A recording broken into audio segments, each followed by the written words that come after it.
Assalamualaikum, saya Vin Fadila Helmi akan mempresentasikan sekali lagi mengenai riset-riset yang telah saya lakukan.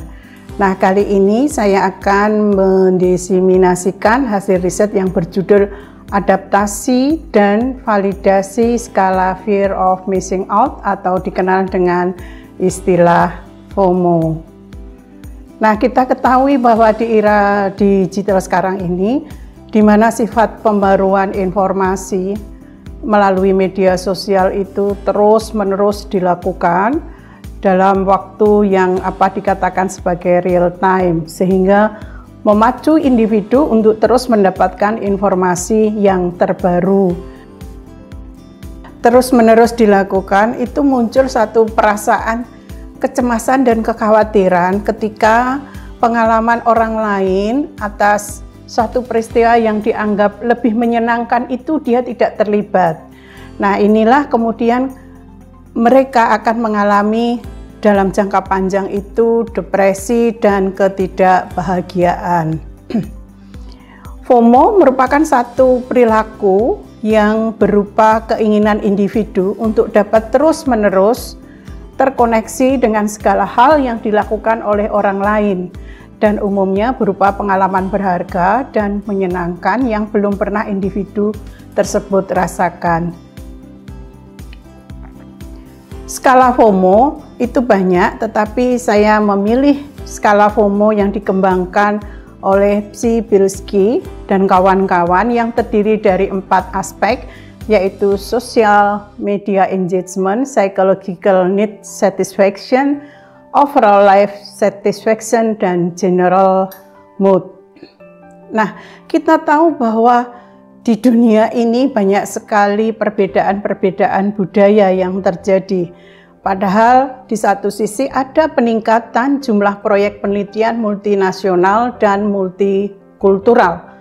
Oleh karena itu dibutuhkan satu alat ukur yang sudah dilakukan atau istilahnya dilakukan adaptasi. Fakta menunjukkan bahwa sebagian alat ukur itu dikembangkan di negara dengan bahasa Inggris. Hal ini perlu dipertimbangkan karena keterlibatan multinasional dalam satu proyek riset mungkin akan melibatkan banyak negara yang tidak berbasis bahasa Inggris dalam kehidupan sehari-harinya. Oleh karena itu, hal-hal tersebut harus diminimalisir supaya tidak ada bias sistematik. Nah, inilah yang dikatakan sebagai adaptasi lintas budaya. Adaptasi alat ukur diimplementasikan pada negara baru, budaya, bahasa, dan metode yang unik yang dimaksudkan untuk mencapai ekuivalensi atau kesetaraan antara sumber original dengan versi target. Jadi harus ada ekuivalensi antara, sekali lagi, sumber original atau versi original dengan versi target. Jika item yang digunakan untuk lintas budaya, item tersebut harus tidak saja ditranslasikan. Sekali lagi, tidak saja harus ditranslasikan dengan baik secara linguistik, tetapi juga diadaptasikan secara budaya untuk mempertahankan apa yang dikatakan sebagai validitas isi pada level konsep. Nah, sekarang kita bicarakan tentang konsep dan cakupan adaptasi instrumen pengukuran psikologi.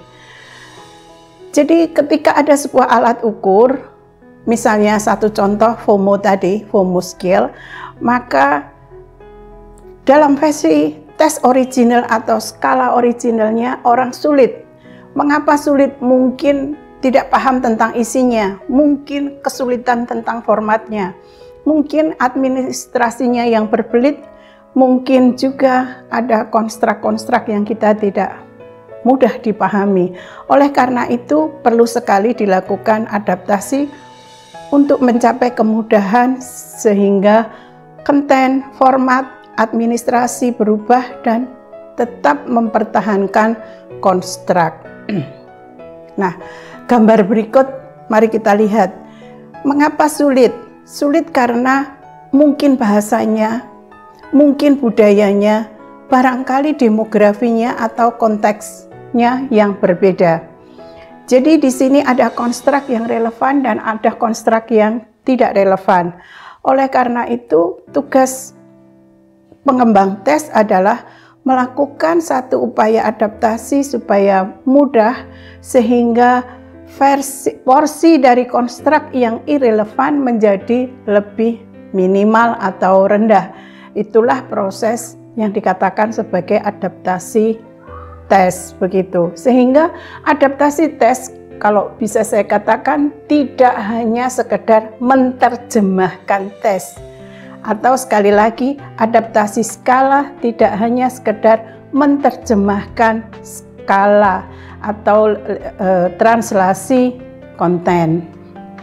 Nah, memang ada trade-off di dalam adaptasi tes. Yang pertama adalah jika kita memaksimalkan ekuivalensi bahasa, terkadang akan mengorbankan ketepatan budaya. Atau sebaliknya, jika kita akan memaksimalkan ketepatan budaya, terkadang menurunkan kualitas ekuivalensi psikometris, sehingga di sini pengembang harus memilih yang paling optimal. Nah, sekarang bagaimana tahap-tahap adaptasi translasi? Yang ingin saya sampaikan, keberhasilan translasi adalah dalam versi original menuju versi adaptasi dikatakan berhasil jika konstruknya sama tetapi bahasanya boleh berbeda. Sekali lagi, konstruknya sama, bahasanya boleh berbeda atau bahasa berbeda. Nah, ketika versi originalnya dilakukan adaptasi itu konstruknya berbeda, bahasanya berbeda, itu adalah dikatakan belum berhasil atau gagal. Jadi sekali lagi penekanannya pada konstruk yang sama walaupun bahasanya berbeda. Ada 5 tahap di dalam proses adaptasi menurut Bitten dan kawan-kawan. Tahap pertama translasi awal, tahap kedua adalah sintesa, tahap ketiga back translation, tahap keempat review komite ahli, dan tahap kelima pre-testing. Bisa juga nanti dilanjutkan tahap keenam yang merupakan sudah kesimpulan dari keseluruhan. Nah, sekarang ingin saya jelaskan satu persatu. Tahap 1 translasi awal itu dilakukan oleh 2 translator. Translator yang pertama atau T1 adalah mereka yang paham tentang konsep FOMO. Mereka paham tentang bagaimana ekuivalensi konsep dan mengetahui bahasa Inggris dan bahasa Indonesia dengan baik.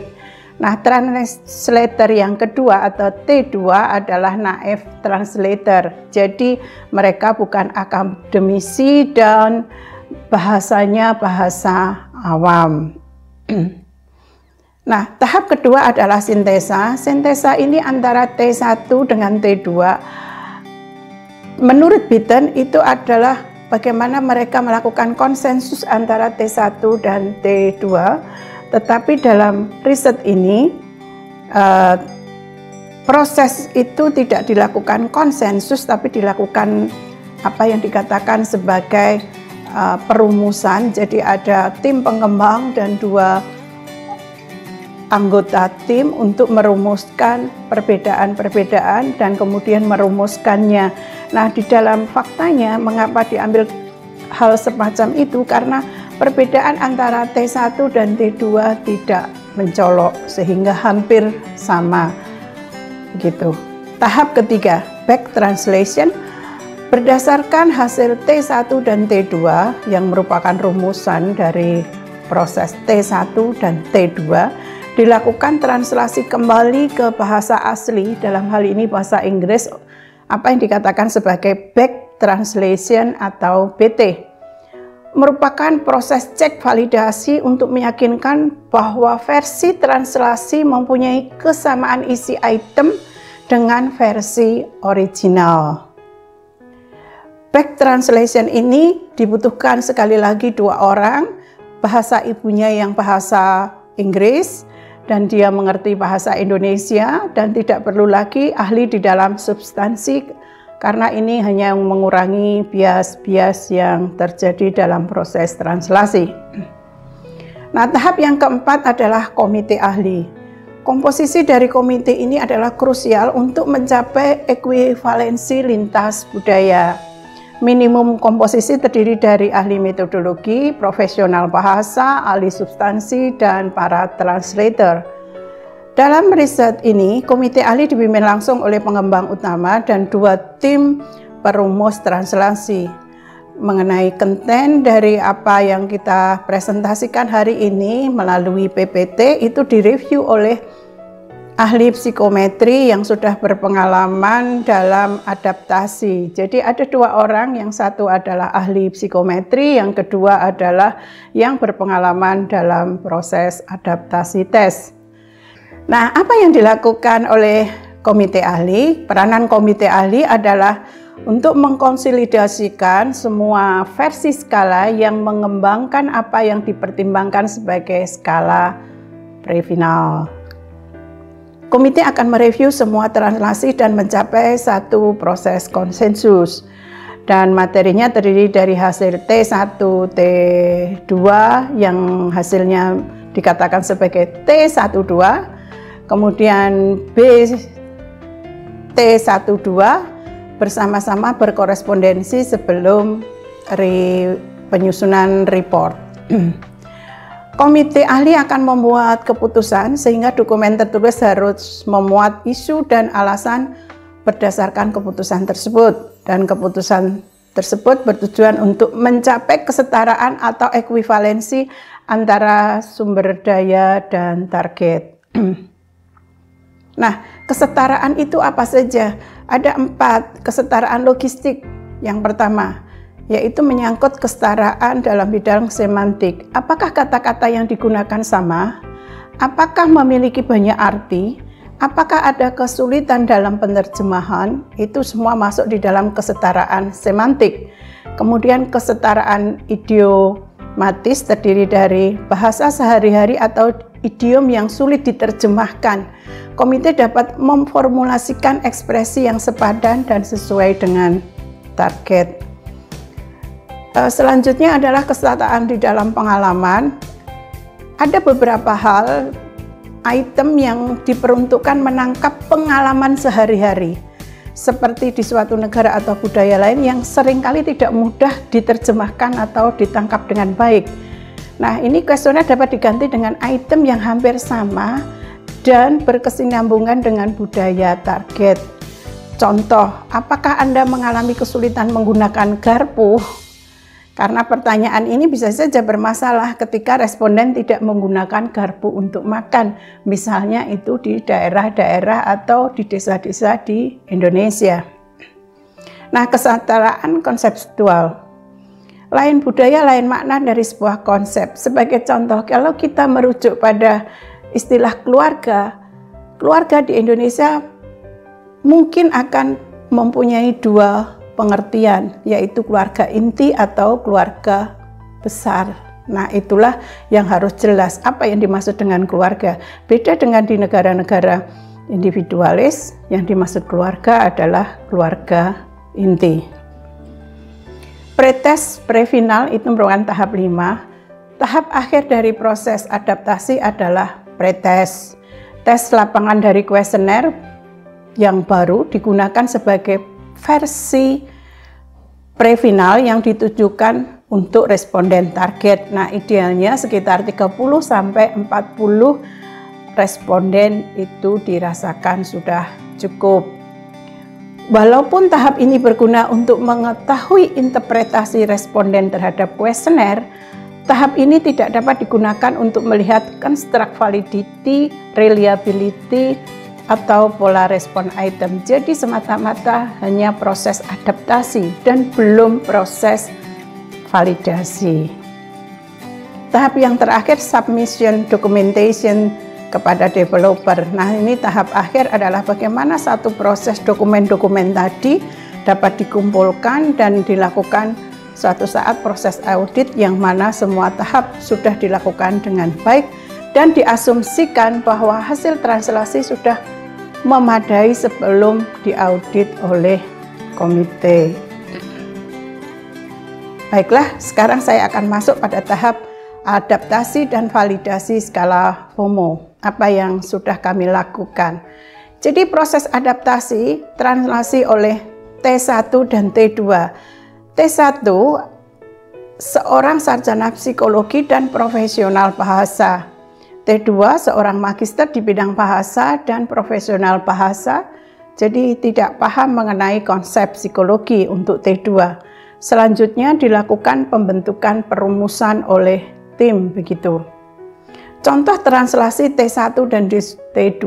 Mari kita lihat satu item saja. T1 mengatakan, saya takut orang lain mendapatkan pengalaman yang menyenangkan atau berharga daripada saya. Nah, T2, saya takut orang lain mempunyai pengalaman yang lebih berharga daripada saya.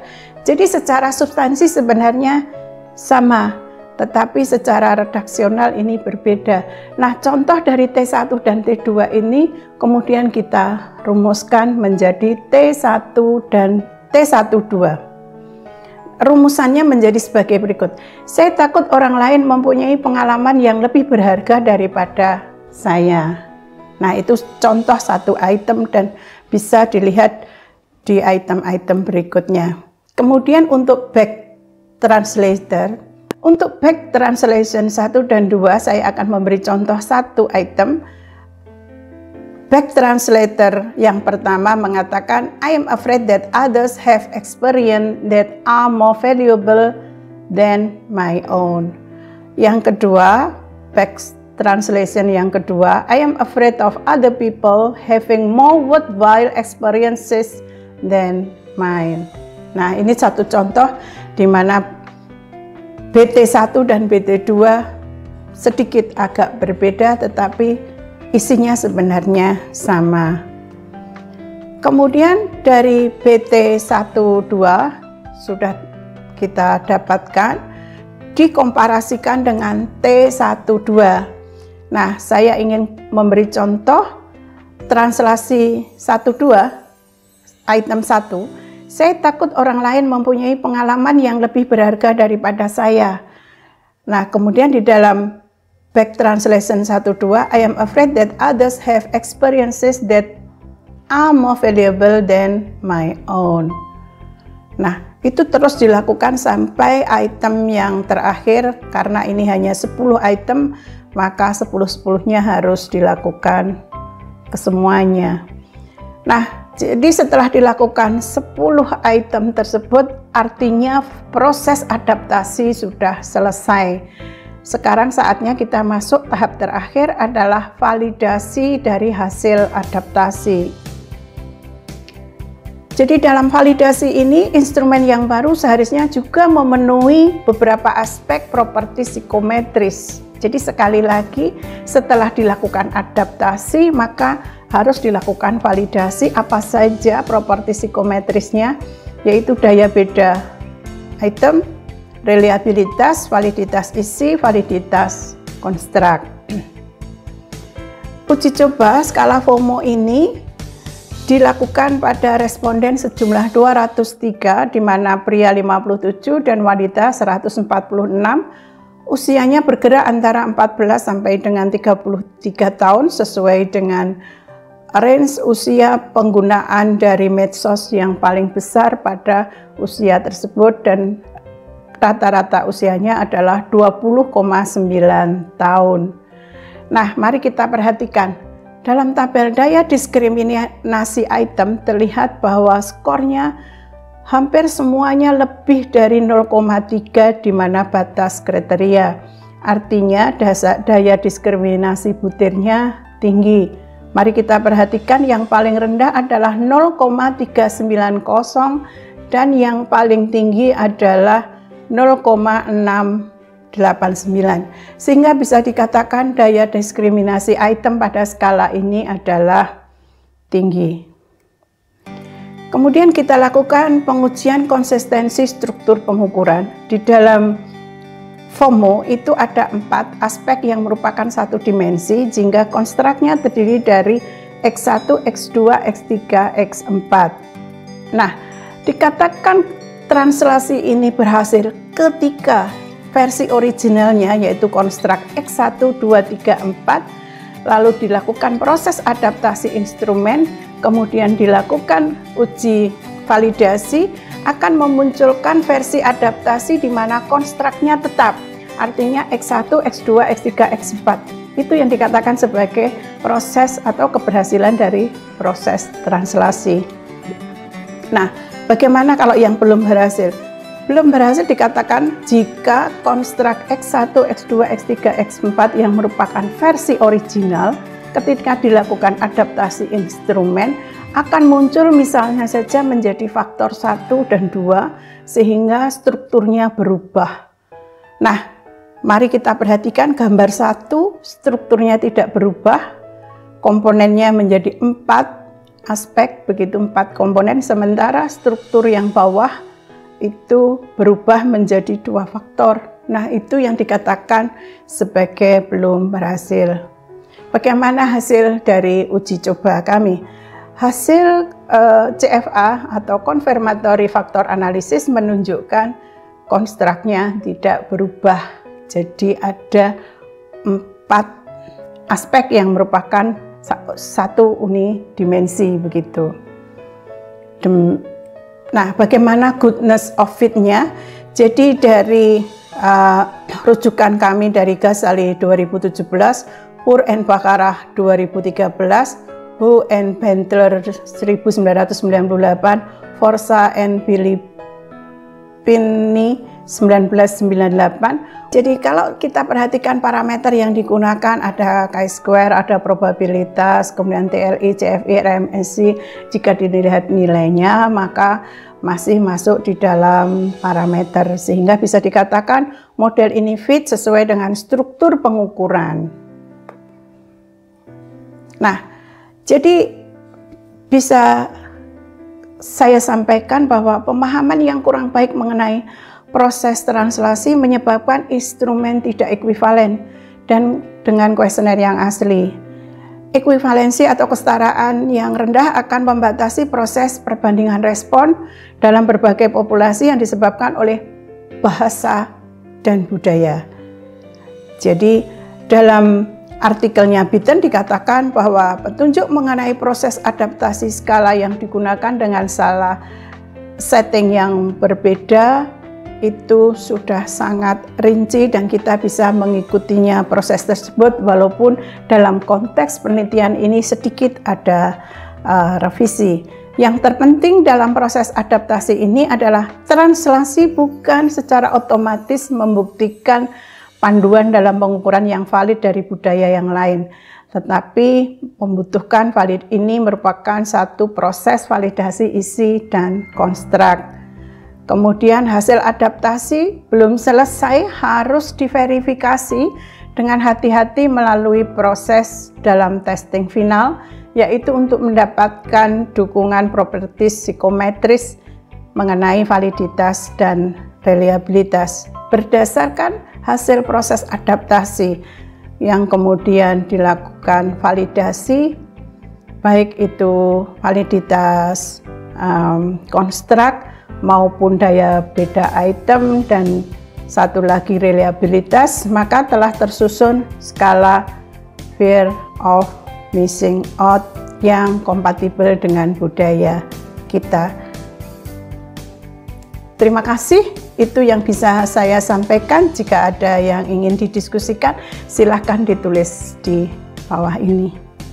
Baiklah, jadi nampaknya proses validasi telah kami lakukan dengan baik dan telah diperoleh skala adaptasi FOMO yang akan teman-teman dapatkan setelah bagian akhir dari video ini, sehingga jika akan dikembangkan sekali lagi untuk penelitian-penelitian yang lain, ini merupakan langkah awal.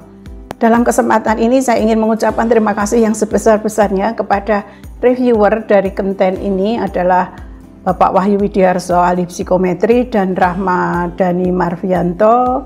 Beliau adalah salah satu pengembang dari adaptasi tes begitu, jadi artinya sudah berpengalaman. Terima kasih. Assalamualaikum warahmatullahi wabarakatuh.